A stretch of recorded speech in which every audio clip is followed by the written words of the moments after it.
My poor mother. I was 8 years old and I had a snake living in my closet. I had a jumbo pickle jar hiding in my room. I punched holes in the lid, for air so it could breathe. I'd been hiding it for weeks. And then one morning when I came home from school, I found my mother standing on top of the piano bench. She was frantically screaming and dancing, trying to take her pants off at the same time. Well, my snake had escaped the week before. It was somewhere in the house. I knew it. I just couldn't find it. And then when it came out, it crawled up directly up her pants leg while she was playing the piano. My secret was out. Hi, I'm Tortuga, and this is my story. I've always felt a special connection with animals, like they were part of my family that I just maybe hadn't been introduced to yet. I've always been wired this way. As a kid, I collected horny toads and carried them in my pocket because, well, they were my friends. I did a science fair project on geckos. And then another time, I had a praying mantis egg in my room.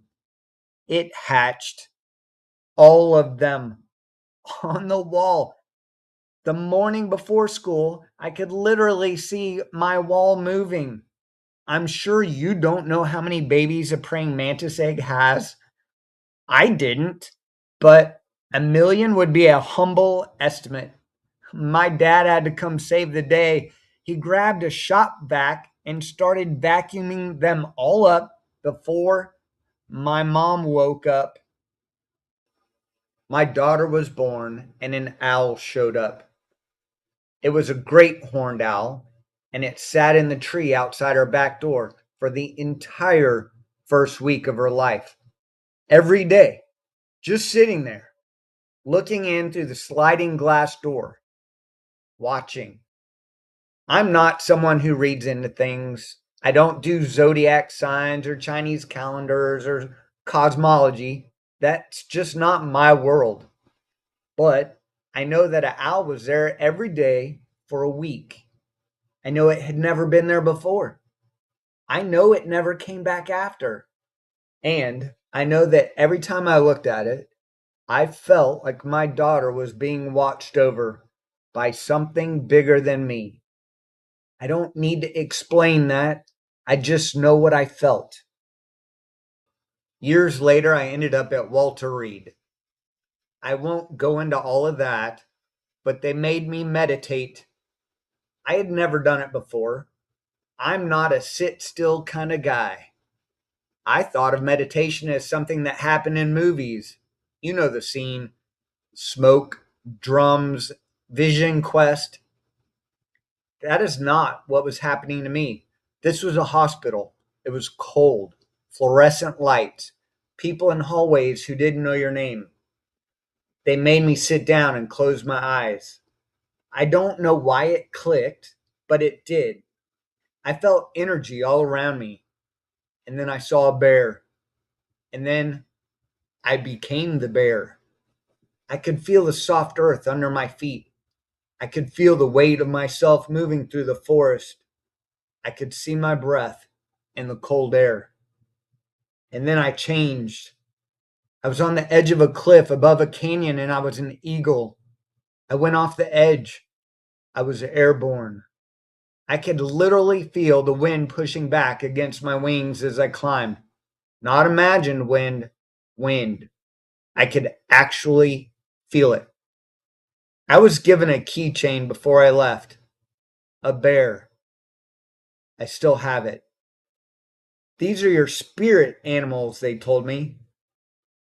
I didn't go back after that.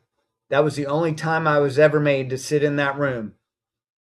But I have thought about it ever since. When I run trails, really run, in the back country, away from the roads and the noise, something happens that doesn't happen anywhere else. In the city, I'm just surviving, moving from one thing to the next and getting through. In the woods, I can feel something more than just me. I feel the roots under the trail. I feel the strength in the tree standing on both sides. I feel like the ground is alive and I'm connected to it through the soles of my feet. This is when I pray. Not a formal prayer, just gratitude. I thank God for the world around me, the fact that this exists and I'm allowed to be in it. I don't know what to call it. I know what it feels like. If you've been to the Trek for Free website, you'll see a bear, you'll see an eagle, and you'll see an owl. I didn't just put them there because they look cool. I put them there because they mean something to me. Ever since that time in the hospital at Walter Reed in that room where I was forced to meditate, and I do mean forced, and as a kid, I could just feel it carrying home that horny toad to mom. I just knew. This whole thing started because I want to share what I feel with you. I want you to go find that campsite and that trail that you've never run.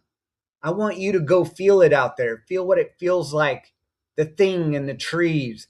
The thing that makes you stop in the middle of the run, just standing there and breathing because that light coming through the canopy in a way that it makes you feel small, yet enormous at the same time.